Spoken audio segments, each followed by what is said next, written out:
Welcome back to the Deep Dive. Today, we're looking at something pretty unique. It's about strategic silence, really. Yeah, how Tony Yayo didn't handle, some recent online stuff. We're diving into that.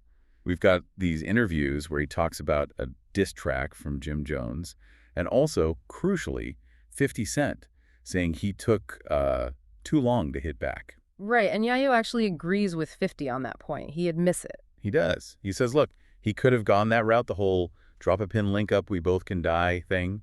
Or, just flexed about his money, his houses. But he didn't, and that's our mission today, essentially. Not the diss track itself, but the why behind the silence. Exactly. Why choose restraint when the instinct, especially in that world, is usually immediate retaliation? It seems like a calculated business move. He's framing the silence, the whole controversy, this, quote, hate he talks about. He's framing it as free marketing, as an asset. His words were basically, the hate is better for me, and the whole thing was just good promo. So he's not just sidestepping drama, he's trying to, harness it. Yeah, turning potential conflict into eyeballs without spending a dime. It's fascinating. Okay, so let's break down why he specifically avoided the online back and forth first. Because his reasons weren't just about pride. No, not at all. It was deep risk management, like real-world consequences. He explicitly said he avoids the internet because he doesn't want to leave anybody, the trail, the feds, anybody, anything on this shit. That's huge. That's not rapper talk, that's legal strategy. He mentioned not wanting to catch a tag-stone case. So freedom over clicks. And he got a warning, right, from Yori. Yeah, NORE texting him super late, like 3 or 4 a.m., saying, keep the peace because it could get ugly. Wow. So that implies things could have escalated way beyond Twitter singers. Real danger, real costs. Absolutely. Suddenly winning an online spat seems kind of trivial compared to, actual legal trouble or violence. That really changes the calculation, doesn't it? When you're running actual businesses, global stuff like he and 50 are. The risk versus reward totally shifts. Potential legal bills, physical danger, pulling your team into it, it outweighs a diss track streaming bump. Well, okay, let's push back a bit. He did admit 50 was right, that he took too long. Is this whole "it was promo" thing just a really smart way to spin it after the fact? That's the million-dollar question, isn't it? Was the delay strategic from the start, or did he just make the best of, maybe hesitating? Or just choosing not to engage right away? Right. Either way, the outcome works for him. He spent nothing. Others generated buzz around his name. Whether planned genius or brilliant recovery, it lands the same. And he flips it so hard he actually thanks the people stirring the pot. He does. He lists them out. Jim Jones, Memphis Bleak, Nori. And then the media guys amplifying it. Academics, Adam 22, Vlad TV. He thanked them for the promo. And that line, I like when lies turn into likes. That says it all. Yeah. He's not focused on the substance of the argument, just the metrics, the attention. He doesn't care if it's lies. He cares that it generates likes, views for his interviews, his platform. And he turns that same cold lens onto his rivals. He saw Bleak's response, for example, as, what was it? Just a promo campaign funded by Nori. That's his assessment. Ouch.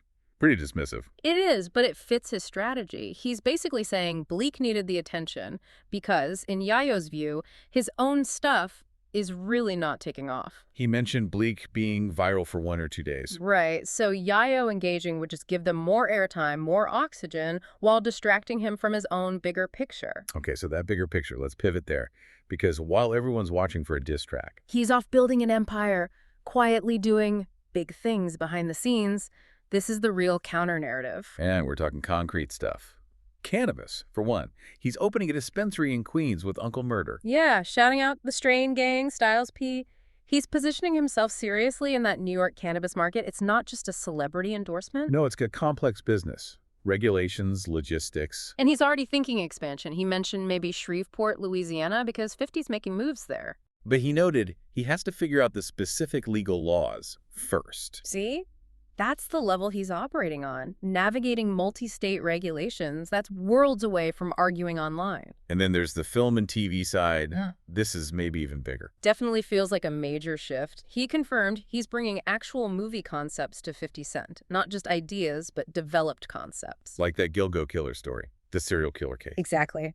He mentioned bringing that specific story, even named his lawyer Bob Macedonia in relation to it. That's not just pitching a street movie. That's complex, high-profile true crime. Requires serious legal work, rights acquisitions, network deals. It puts him in the producer lane alongside 50's existing TV empire. He's not just an artist anymore. The contrast is just stark between that level of operation and, local rap beef. And Yayo knows it. He uses his lifestyle now as the ultimate comeback, the real flex. Yeah, he paints this picture. He's in Morocco eating smoked duck, or Italy with some billionaire club owner. It just instantly makes the other stuff seem small, Yeah. insignificant. And the comparison he made. Doing shows in the Swiss Alps, while others are skiing in Vermont. Yeah. It's brutal, but effective.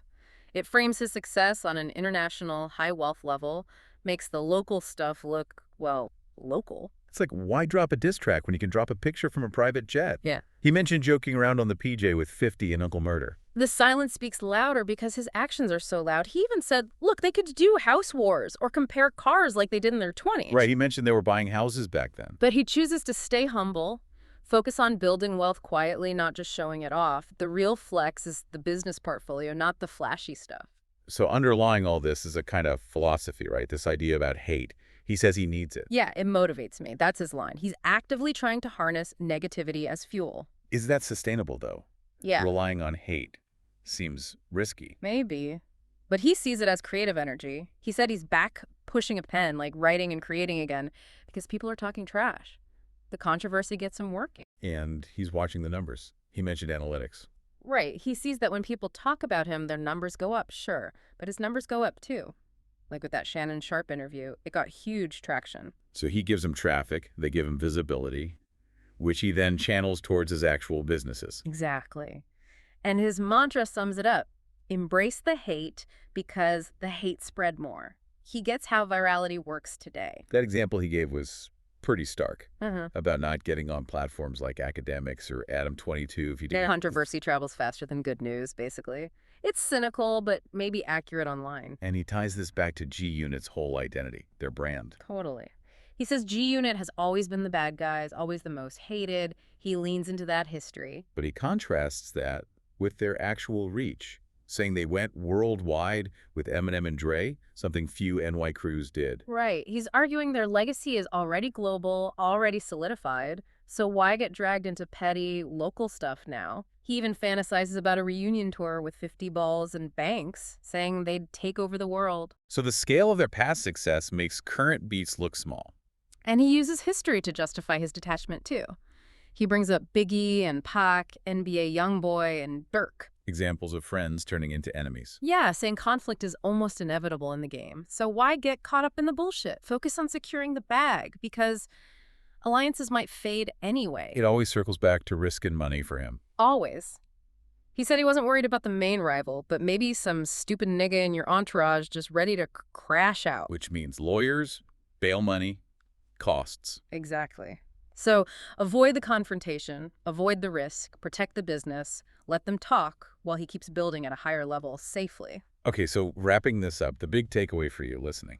What Yayo seems to be demonstrating is that maybe the ultimate power move isn't winning the argument. Right. It's using the noise of the argument that free promo to quietly build something much bigger, much more substantial, like dispensaries, like movie deals. He wins by default because he shifts the battlefield entirely. He minimizes his risk, maximizes the attention he gets for free, and stays laser-focused on the money. His response to online drama isn't lyrical, it's transactional. It's an update on his business plan, maybe a photo from overseas. It just bypasses the fight altogether. Which leaves us with a final thought, something for you to chew on. In this age of constant online engagement where everyone expects an instant, maybe emotional reaction, Is this kind of strategic silence, ignoring the bait, leveraging the attention for completely different goals actually the most powerful way to handle conflict today? Or does that old school credibility, the drop a pin kind, still hold weight in your world?